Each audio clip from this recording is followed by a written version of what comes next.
इस पार्ट में finally Yuhao मिलने वाला है सी गॉड तांगसन से, और इनकी ये मुलाकात में ही तांगसन युहाओ को रियलिटी में भूत बना देगा, क्योंकि तांगसन सिर्फ युहाओ को मारेगा ही नहीं बल्कि जिंदा कर करके मारेगा। वहीं बहुत जल्द ही वांग डोंगर भी हमें इस सीरीज से हमेशा हमेशा के लिए जाने वाली है। और वही बात करें लेटेस्ट एपिसोड की जो कि कल रिलीज हुआ है, तो उसमें हुआ युहाओ को मिशन मिला हुआ है अपने ही फादर व्हाइट टाइगर ड्यूक को बचाने का, जिसकी फुल फाइट को मैंने लास्ट पार्ट में एक्सप्लेन कर दिया है। जाकर देख लेना, मैं गारंटी ले सकता हूँ वो जरूर से आपको पसंद आएगी। लिंक आपको कमेंट बॉक्स में मिल जाएगी। तो चलिए शुरू करते हैं इस वीडियो को।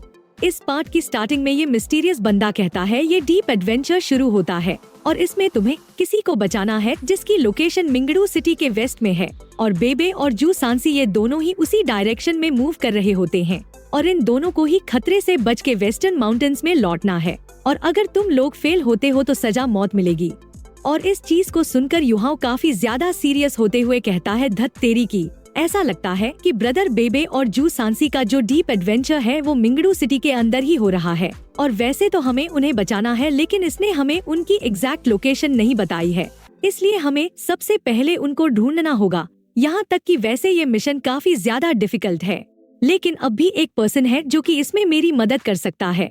तो इस चीज को सुनकर डोंगर काफी हैरान होती है और ये कहती है क्या सच में कोई और भी है। और तभी युहाओ इस लड़की को अपने डमी प्लैनेट से बाहर निकालता है, जो कि काफी ज्यादा गुस्से में होती है और ये कहती है इविल सोल मास्टर, तुम तो एक नंबर के झूठे हो और तुमने तो मुझे झांसा देके कितने लंबे समय तक लॉक करके रखा है, तो आखिर मुझे क्यों तुम्हारी मदद करनी चाहिए। और इसके इतने गुस्से को देखकर युहाओ भी काफी हैरान होता है। तो डोंगर इसे देख के मुस्कुराते हुए कहती है क्या ये वही लड़की है जिसके बारे में तुम बात कर रहे थे, जबकि इस गोल्डन हेयर को तो कुछ भी समझ में नहीं आता है आखिर यहाँ पे ये क्या चल रहा है। और तभी युहाओ डोंगर का हाथ पकड़ के यहाँ से ले जाने लगता है और कहता है डोंगर अब भी हमारे पास थोड़ा सा समय है इसलिए जल्दी चलो। और फिर ये दोनों ही यहाँ से जाने लगते हैं। तो ये लड़की भड़कते हुए कहती है हे साफ साफ बोलो आखिर तुम क्या कह रहे हो। और तभी अचानक से युहाओ अपनी सोल रिंग्स को रिलीज कर देता है और इस चीज को देखकर ये लड़की काफी हैरान होती है और मन में कहती है इसकी स्पिरिचुअल पावर तो कितनी पावरफुल है। और ये लड़की भी युहाओ के साथ साथ इस पूरे एरिया को काफी बड़े स्केल पर देख पा रही होती है। और युहाओ काफी सीरियस होते हुए कहता है हमें जल्द से जल्द ब्रदर बेबे को बचाना ही होगा, क्योंकि उनकी सिचुएशन ज्यादा खास नहीं है। जिसके बाद हमें बेबे का ब्लू टायरेंट क्लॉ कटा हुआ दिखाया जाता है, जिसका मतलब ये है कि बेबे का लड़ाई के दौरान एक हाथ कट चुका है। हम देखते हैं कि ये लड़की हुआ युहाओ की तरफ देख के सोचती है आखिर ये अब भी कैसे एक नॉर्मल पर्सन हो सकता है, ये तो एक मॉन्स्टर है और इसकी वो ग्रे सोल रिंग तो काफी अजीब है, और आखिर ये ऐसा क्यों है। और जब युहाओ यहाँ से जा रहा होता है तब ये येगुई को अपने पास बुलाता है और इसे फॉलो करने के लिए कहता है, और ये भी कहता है ये इससे 10 मीटर से ज्यादा दूर ना जाए। और इस चीज को सुन के ये लड़की भी काफी हैरान होती है और ये कहती है क्या ये मिंगडू है, जिस पर युहाओ इसे काफी प्यारा सा जवाब देते हुए कहता है शट अप। जिस पर ये थोड़े गुस्से के साथ धीरे से कहती है अगर तुम मुझसे शांत होने के लिए कहोगे तभी तो मैं शांत रहूंगी ना। और तभी इसे कोई यहाँ पर आते हुए दिखता है तो ये तुरंत ही अपने मुंह पर हाथ रख लेती है और इन लोगों को देख के ये काफी हैरान परेशान होती है। लेकिन ये देखती है ये जो लोग हैं इसके ऊपर बिना ध्यान दिए यहाँ से जा रहे हैं और इसे भी समझ में नहीं आता है कि आखिर अभी यहाँ पे ये क्या हुआ। और इसे पता चल जाता है कि सन मून एम्पायर की ये जो ट्रूप्स है ये लोग इसे नहीं देख पाए हैं और हम तो अभी इनके काफी ज्यादा करीब थे, लेकिन बिल्कुल भी इन लोगों ने रिएक्ट नहीं किया। और तभी इसका ध्यान युहाओ और डोंगर पर जाता है जो कि काफी तेजी से यहाँ से आगे बढ़ने लगे थे। तो ये भी तुरंत ही उन लोगों को फॉलो करते हुए आगे बढ़ने लगती है। जिसके बाद हमें बेबे और जू सांसी की तरफ का सीन दिखाया जाता है, जहाँ पे चारों तरफ से इनके ऊपर फायरिंग की जा रही होती है, जिन्हें रोकने में अब जू सांसी को भी काफी दिक्कत हो रही होती है, जबकि बेबे भी कवर लेकर छिपा हुआ होता है और ये कहता है आखिर मुझे ऐसा क्यों लग रहा है जैसे कि मैं जितना ज्यादा लड़ रहा हूँ उतना ही ज्यादा मैं कमजोर भी होता जा रहा हूँ। जिस पर जू सांसी कहता है ये लोग बिल्कुल भी अपनी सोल पावर को इस्तेमाल नहीं कर रहे हैं, इसलिए अभी नहीं तो बाद में हमारी सोल पावर खत्म हो जाएगी और हम लोग इनके प्लान के अनुसार यहीं पर मारे जाएंगे। जिस पर बेबे गुस्से से कहता है धत तेरी की, अगर मैं अपनी बेस्ट कंडीशन में होता तो शायद हम यहाँ से बच के निकल पाते। और तभी अचानक से हम आसमान में आई ऑफ फायर को देखते हैं, जो कि इन दोनों के ऊपर ही काफी खतरनाक तरीके से अटैक कर देती है। और इसे देखकर ये दोनों ही काफी ज्यादा हैरान होते हैं। और इसे देख के बेबे कहता है, ये तो केतु के सोल टूल के जैसा ही है ना, और मैंने कभी एक्सपेक्ट नहीं किया था, हमको भी इसका स्वाद चखना पड़ेगा। जबकि जू सांसी मुस्कुराते हुए कहता है, बेबे मैंने एक्सपेक्ट नहीं किया है कि तुम मेरे साथ यहाँ पर मारे जाओ, और नान को बता देना कि मैं अब और ज्यादा उसका ख्याल नहीं रख पाऊंगा, और प्लीज तुम उसकी मदद करना किसी अच्छे बंदे को ढूंढने में, जिससे कि वो उसके साथ शादी कर सके। और फिर जू सांसी चिल्लाते हुए कहता है, मैं इन्हें ब्लॉक करता हूँ, और अब जब इनका हमारे ऊपर ध्यान नहीं है तो जल्दी से इनके घेराबंदी से तुम बाहर निकल जाओ। जिस पर बेबे परेशान होते हुए कहता है, बकवास मत करो, तुम्हारे पास तो थोड़ी सी ही एबिलिटी है, तो क्या तब भी तुम मुझे यहाँ से निकलने में मदद करना चाहते हो? लेकिन सबसे बेहतर यही होगा कि तुम ही जल्द से जल्द यहाँ से बाहर निकल जाओ, क्योंकि तुम्हारे पास जो टर्टल शेल है उसके दम पे तुम्हारे यहाँ से बच के निकलने के ज्यादा चांसेस हैं। जिस पर जू सांसी इन सभी के अटैक्स को ब्लॉक करते हुए कहता है, बकवास करना बंद करो, और नान और मेरा तो सफर यहीं तक ही था, इसलिए अगर यहाँ तक कि अगर मैं यहाँ पर मर भी जाता हूँ तब भी वो ज्यादा उदास नहीं होगी। लेकिन तुम्हारी बात अलग है, तुम्हें अब भी तांग्या को बचाना है, और क्या तुमने सोचा है कि तांग्या क्या करेगी अगर तुम यहाँ पर मर जाते हो? तो इसलिए जल्दी से तुम यहाँ से बाहर निकल जाओ, क्योंकि ये जो आई ऑफ फायर है ये करीब करीब पूरी तरीके से चार्ज हो गई है। और अब बेबे कुछ ज्यादा ही सीरियस हो गया होता है, और तभी अचानक से इसके अंदर से काफी खतरनाक तरीके से ऑरा बाहर निकलने लगता है। और बेबे के अंदर से इतनी ज्यादा सोल पावर को निकलता देख ये सभी लोग काफी हैरान होते हैं, और ये कहते हैं, ये तो कितना ज्यादा स्ट्रॉन्ग किलिंग ऑरा है, क्या हम लोग किसी सोल डुलियो से लड़ रहे हैं? नहीं, ये क्लियरली अपनी सोल पावर को बर्न कर रहा है। और ऐसा करते हुए बेबे आगे जाते हुए इसे जाने का इशारा करता है। इसका मतलब ये है कि बेबे यहाँ पर अपना सैक्रिफाइस करके जू सांसी को मौका देगा यहाँ से जाने के लिए, और इसी वजह से जू सांसी यहाँ पर काफी ज्यादा इमोशनल हो जाता है, और ये रोते चिल्लाते हुए कहता है, बेबे कमीने कहीं के। जबकि इस तरफ जो बंदा आई ऑफ फायर को कंट्रोल कर रहा था ये खुश होते हुए कहता है, आखिरकार अब मेरी बारी आ ही गई, और आखिर अब मुझे ये मौत का खेल किसके साथ शुरू करना चाहिए? चलो इस खेल को इस लाल बालों वाले के साथ शुरू करते हैं, क्योंकि ये नीले बालों वाला जो है ये तो अपनी सोल पावर को बर्न कर रहा है, इसलिए इसे थोड़ी और देर तक बर्न करने देते हैं। और मैंने सुना है कि श्रेक्स की लड़कियाँ काफी ज्यादा सुंदर होती हैं, और ये बंदा आई ऑफ फायर से अटैक करता उससे पहले ही कोई इसकी खोपड़ी को ब्लास्ट करके उड़ा देता है। और इस चीज को देख के इसके पीछे वाला बंदा भी काफी हैरान होता है, और तभी अचानक से यहाँ पे चारों तरफ स्नो ही स्नो फैलने लगती है, और ये सोल्जर्स काफी हैरान परेशान होते हुए कहते हैं, अचानक से इतनी ज्यादा ठंड कैसे हो गई? और देखो तो मेरा हाथ पूरी तरीके से जम गया है, और इतनी ज्यादा ठंड की वजह से इन सभी की ही काफी बुरी हालत हो जाती है। और तभी हम यहाँ पे युहाओं को देखते हैं, जो कि काफी ज्यादा गुस्से में होता है, और ये काफी ज्यादा खतरनाक तरीके से अपनी पावर्स को इस्तेमाल कर रहा होता है। और युहाओं को यहाँ पर देख के जू सांसी भी काफी खुश होता है, लेकिन इसे भी समझ में नहीं आता है आखिर ये यहाँ पे कैसे आया। और फिर ये तुरंत ही बेबे को रुकने के लिए कहता है, और तभी हम देखते हैं कि युहाओं के साथ साथ यहाँ पे स्नो गर्ल और वांग डोंगर भी आई होती है, जिन्होंने बड़ी ही आसानी से इतने सारे सोल्जर्स को धराशाही कर दिया होता है। और फिर हम देखते हैं कि जू सांसी के रोकने के बावजूद भी बेबे नहीं रुकता है, और इस चीज को देख के जू सांसी भी काफी हैरान होते हुए कहता है, धत तेरी की, इसने जो एक बार ही अपनी लाइफ फोर्स को बर्न करना शुरू कर दिया तो अब ये इसे नहीं रोक सकता है। और तभी हम देखते हैं कि युहाओ अपनी थर्ड आई की पावर को इस्तेमाल करता है, और बेबे के ऊपर काफी खतरनाक वाला स्पिरिचुअल शॉक से अटैक करता है, जिसकी वजह से बेबे जो अपनी लाइफ फोर्स को बर्न कर रहा था वो रुक जाता है। और फिर युहाओ बेबे को संभालते हुए कहता है, इस तरीके से इनकी वाइटल फोर्स है वो रुक जाएगी। और युहाओ को देख के येगुई मन में कहती है, अगर मैंने एकदम सही देखा है तो इसके के पास एक रेड और 4 ऑरेंज सोल रिंग्स है, और क्या ये अब भी एक सोल मास्टर है? क्या ये अब भी एक इंसान है? और जब ये सभी यहाँ से जा रहे होते हैं तो येगुई पीछे रह जाती है, तो युहाओ इससे कहता है, येगुई आओ, आखिर तुम वहाँ पे क्या कर रही हो? और इनके यहाँ से जाते ही यहाँ पे कुछ और सोल्जर्स भी आ जाते हैं, जो कहते हैं, आखिर वो लोग कहाँ चले गए? तो इसमें से एक जख्मी बंदा बताता है वो लोग जा चुके हैं, और उनके पास तो इतनी पावर थी कि वो हमें बिना पता चले भी मार सकते हैं। और फिर ये बंदा तुरंत ही बाकी के सोल्जर से चिल्लाते हुए कहता है, जल्दी से डिटेक्शन सोल टूल को इस्तेमाल करो, मुझे विश्वास है कि वो लोग यहाँ से बच के ज्यादा दूर जा नहीं पाए होंगे। और पक्का वो किसी ऐसी एबिलिटी को इस्तेमाल कर रहे होंगे जो कि उन्हें छिपा सकती है, इसलिए जल्दी करो और उन्हें ढूंढो।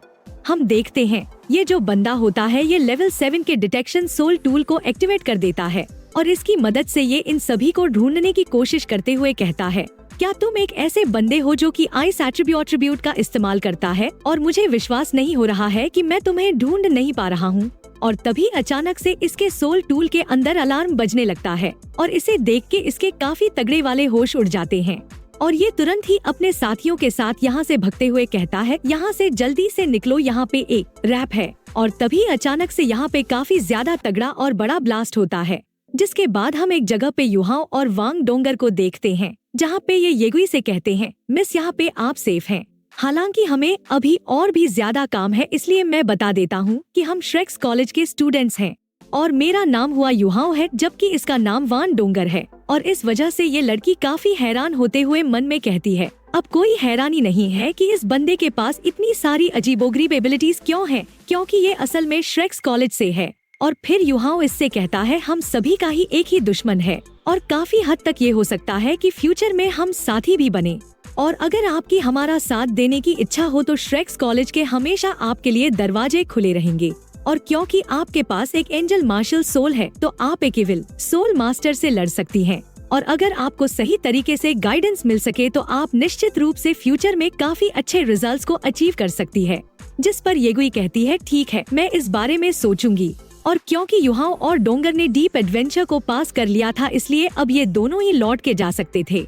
और ये जाते हुए येगुई को गुड बाय कह देता है और गुड बाय करते ही युहाओ यहाँ से गायब हो जाता है। और पहले तो ये लड़की श्रेक्स कॉलेज जाने के बारे में सोचती है, जिसके बाद ये तय करती है पहले ये यहाँ से बाहर निकलेगी। जिसके बाद हम वापस से लेक का सीन देखते हैं, जहाँ पर आते ही युहाओ कहता है, ऐसा दिखता है कि सभी लोग यहाँ पे हैं। जिस पर बेबे कहता है, मेरे जख्म जा चुके हैं और मेरी जो सोल पावर है वो भी पूरी तरीके से रिकवर हो गई है। और फिर ये बंदा कहता है, आप सभी को ही बधाई हो डीप एडवेंचर को पास करने के लिए। और अगला जो फाइनल टेस्ट होगा वो सिंसियर एडवेंचर होगा और इस सिंसियर एडवेंचर में कोई भी सीमाएं नहीं है, इसलिए काफी आसान टास्क भी हो सकता है और यहाँ तक ये काफी ज्यादा मुश्किल टास्क भी हो सकता है। इसलिए चलो अब इसे शुरू करते हैं। और तभी अचानक से युहाओ को टेलीप करके एक वेकेंट स्पेस में ला दिया जाता है, जहाँ पर युहाओ किसी फिगर को अपने सामने देखता है। और सच बताऊं दोस्तों, ये कोई और नहीं बल्कि शायद से सी गॉड टांगसन है। और युहाओ कहता है, हेलो सीनियर, आप कौन हैं? और आखिर मेरा थर्ड टेस्ट क्या होगा? जबकि ये जो मिस्टीरियस बंदा होता है ये बिना कुछ कहे मुस्कुराने लगता है। और तभी युहाओ काफी अचानक से चौंक जाता है और ये मन में कहता है, मैं इस बंदे की असिस्टेंसिया हूँ, आखिर ये सीनियर कौन है? और ऐसा लग रहा है बस दूसरी तरफ हल्की सी हवा है। और तभी ये मिस्टीरियस बंदा कहता है, तुम्हारा नाम हुआ युहाओ है? जिस पर युहाओ भी हाँ कर देता है। और फिर ये बंदा कहता है, मैं तुम्हारा थर्ड टेस्ट नहीं हूँ, लेकिन अगर तुम इसे जारी रखना चाहते हो तो तुम्हें सबसे पहले मुझसे लड़ना होगा। जिस पर युहाओ कहता है, आखिर तुम्हारा इससे क्या मतलब है? तो ये बंदा कहता है, तुम जो चाहो वो कर सकते हो जीतने के लिए। और इतना कह के ये बंदा अपने पाम से युहाओ के ऊपर अटैक कर देता है और इसे देखकर युहाओ काफी ज्यादा हैरान होता है और ये अचानक से काफी ज्यादा लाचारी और बेबसी को महसूस करता है। और इसे ऐसा भी लगता है कि इसकी जितनी भी सोल स्किल्स हैं वो सभी ही इसके आगे बेकार हैं। और पाम का सामना करते हुए इसे कंफ्यूजन महसूस हो रही होती है, क्योंकि ये जो खतरनाक सा पाम था ये अपने आप में ही बस एयर होती है, लेकिन जो हकीकत है वो काफी ज्यादा भयंकर होती है। और जैसे ही ये बंदा अपने पाम से युहाओ की छाती पर हिट करता है तो ऐसा दिखता है जैसे कि कोई चीज काफी बुरी तरीके से टूट गई हो। और दर्द के मारे युहाओ काफी बुरी तरीके से चीखने लगता है, क्योंकि इसके टच करते ही इसकी बॉडी के अंदर जितनी भी बोन्स थी वो सारी ही टूट गई थी। और इसके इंटरनल ऑर्गन भी एक्सप्लोड हो रही होती है। और इसी दर्दनाक चीख के साथ युहाओ के चिथड़े उड़ जाते हैं। और तभी अचानक से ये सारे टुकड़े एक साथ आने लगते हैं और देखते ही देखते युहाओ की ये जो पूरी बॉडी होती है वापस से अपनी असली फॉर्म में आ जाती है।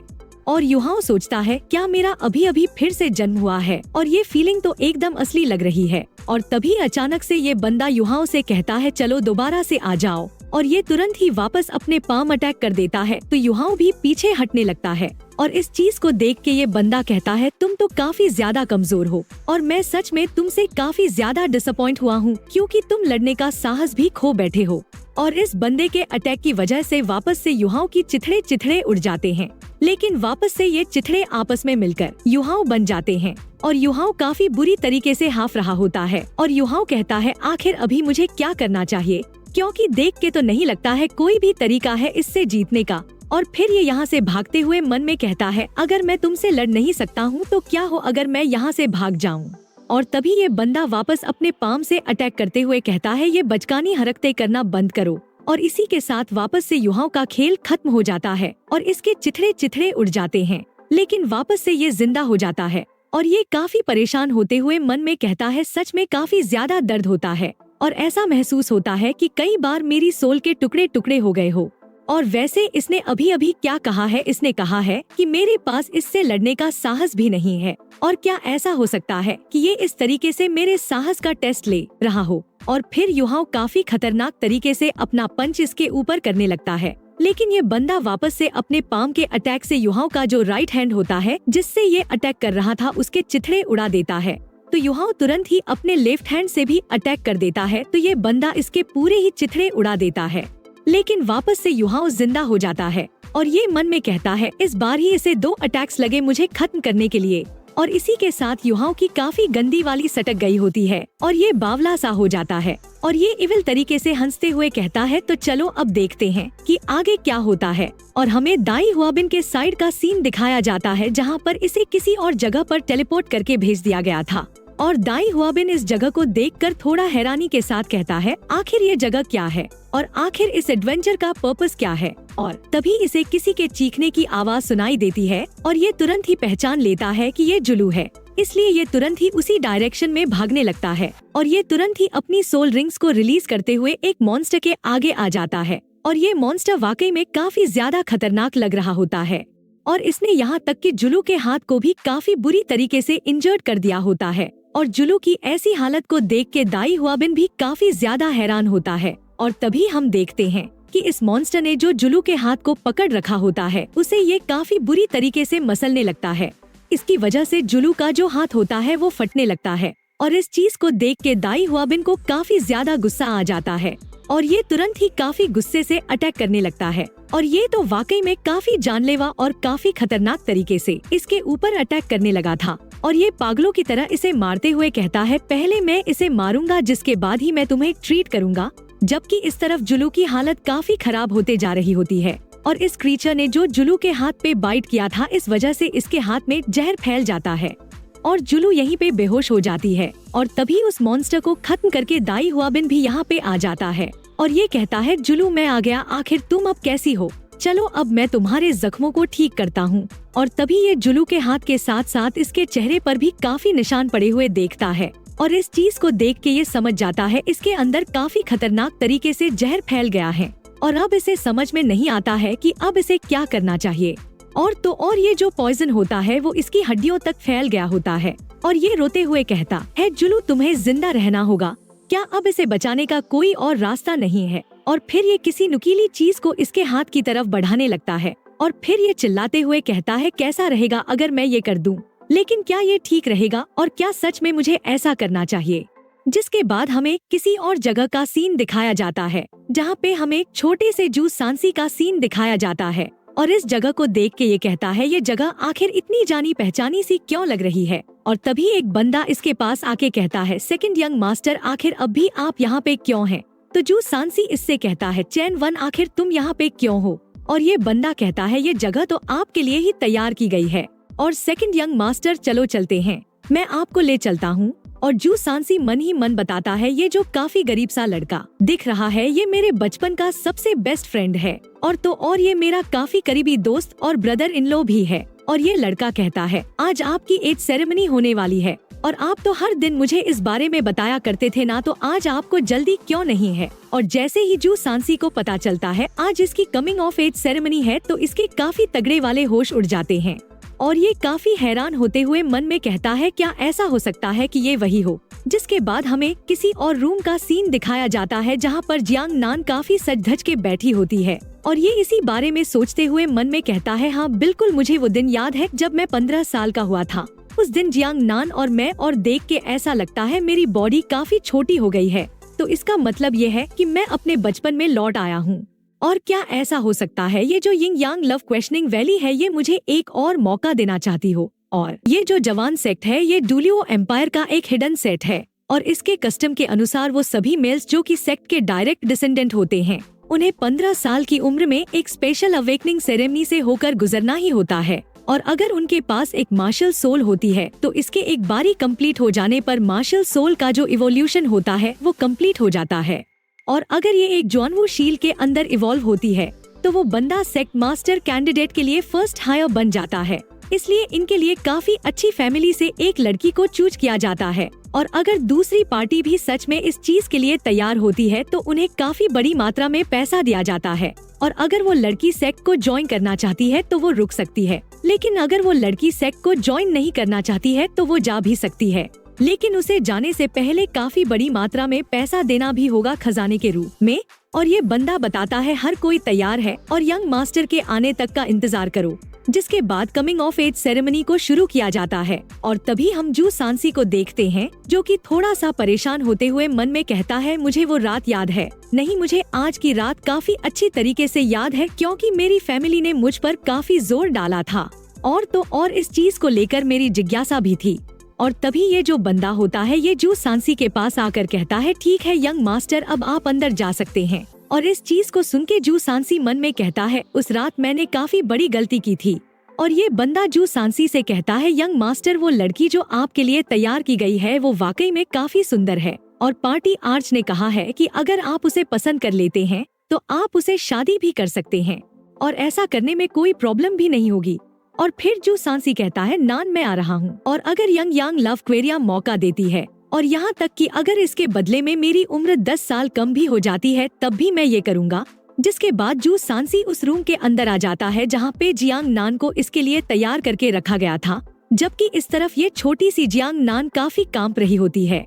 तो दोस्तों प्लीज अगर आप डेली मेरी वीडियो देखते हैं तो प्लीज भाई लोग वीडियो को लाइक कर दिया करो प्लीज भाई, क्योंकि मेरे चैनल को आपके सपोर्ट की जरूरत है। तो प्लीज आप सभी से रिक्वेस्ट है जितना हो सके उतना मेरे वीडियो को लाइक और शेयर जरूर से करें, क्योंकि मैं डिमोटिवेट हो जाता हूँ जब आप सपोर्ट नहीं करते हैं। और मिलते हैं नेक्स्ट पार्ट में जो कि आएगा कल ही 9 बजे। तब तक के लिए बाय बाय, टेक केयर।